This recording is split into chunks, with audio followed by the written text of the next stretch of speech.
1 চামচ মতো লবণ, সঙ্গে বড় চামচের 1 চামচ মতো গুড় অথবা চিনি, আর সঙ্গে 1 চামচ মতো ইস্ট, আর সাথে আমরা দিয়ে দেব 3 চামচ মিল্ক পাউডার। এবার এর সঙ্গে আমরা অ্যাড করে দেব 3 চামচ সাদা তেল। তারপর দুধের সঙ্গে খুব ভালো করে মিশিয়ে নেব। এই যে মিশ্রণটা তৈরি হলো, এটা দিয়ে আমরা একটি অসাধারণ রেসিপি তৈরি করব। সেটা কি, চলো দেখি। এজন্য আমাদের নিয়ে নিতে হবে 3 কাপ ময়দা,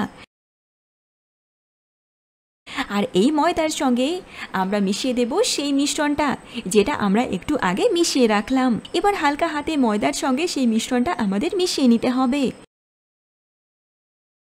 তারপর যতটা জলের প্রয়োজন হবে আমরা ততটা জল অ্যাড করব। এক্ষেত্রে আর হাফ কাপ মতো জল লাগবে যদি তুমি একই পরিমাপ অনুযায়ী বানাও। এবার আমাদের হালকাভাবে এই ময়দাটাকে মিশিয়ে নিতে হবে। যেমন এখানে দেখছো, একই পরিমাণে জল দিলে প্রথমে এরকম চিপচিপে লাগবে, আর কিছু সময় মাখার পর তুমি দেখতে পাবে এই ময়দা একেবারে সেট হয়ে গেছে। না আমাদের জল অ্যাড করতে হবে, না জল কমাতে হবে।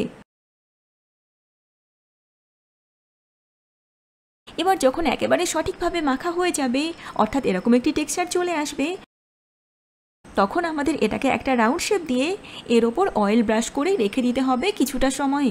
যেমন তুমি আধ ঘন্টা রাখতে পারো, আবার 1 ঘন্টাও রাখতে পারো যদি হাতে সময় থাকে। আমি এক্ষেত্রে আধ ঘন্টা রেখেছিলাম, আর তার মধ্যেই দেখো ফুলে একেবারে ডাবল হয়ে গেছে। যেখানে প্রথমে যতটা পরিমাণে ময়দা ছিল তা দিয়ে 4টি লেচি তৈরি করা যেত, আর এখানে ফুলে ডাবল হয়ে যাওয়ার জন্য এটা দিয়ে অনায়াসেই 8টি লেচি তৈরি করে নেওয়া যাবে। রুটি বানানোর জন্য এক একটি লেচি যতটা বড় হয় এক্ষেত্রে ততটাই বড় রাখতে হবে, অথবা তুমি চাইলে এর থেকে সামান্য একটু বড়ও রাখতে পারো।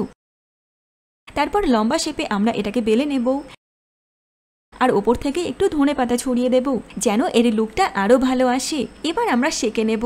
একেবারে রুটির মতো করেই সেঁকে নিতে হবে, আর এক্ষেত্রে সেঁকার সময় চেষ্টা করবে ঢাকা দিয়ে সেঁকতে, তাহলে কি হবে, এটা অনেকটা সফট থাকবে। এরপর যখন 2 সাইড ভালো করে সেঁকা হয়ে যাবে, তখন ওপর থেকে আমরা কিছুটা বাটার ব্রাশ করে দেব যেন এটা আরও বেশি সফট হয়ে যায়, আর সঙ্গে এর টেস্টও দ্বিগুণ হয়ে যায়।